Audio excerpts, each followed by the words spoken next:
ይምዘለቅ ያለ የሰፋው ደረቱ የሚለውን ሙዚቃ ለማን ጋበዝኩት መሰለሽ? ለሮቤል። እኔ ደግሞ ቁመትሽ ሎጋ ነው የሚለው ቁመቱ ሎጋ ነው ብዬ ተቀይረው ነበር ግጥሙን። ወንበሩ ራሱ ቁመት አለ አይደል?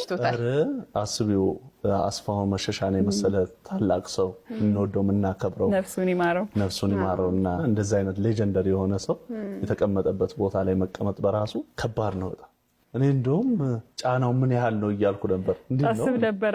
አዎ ትንሽ ያስፈራል። ያው የለመድከው ሰው በጣም ረጅም ጊዜ የሰራበት ሰው ስላለ ያንን ቦታ ላይ መቀመጥ ትንሽ ከባድ ነው። ግን ደግሞ መታደልም ነው ብዬ ነው ማስበው።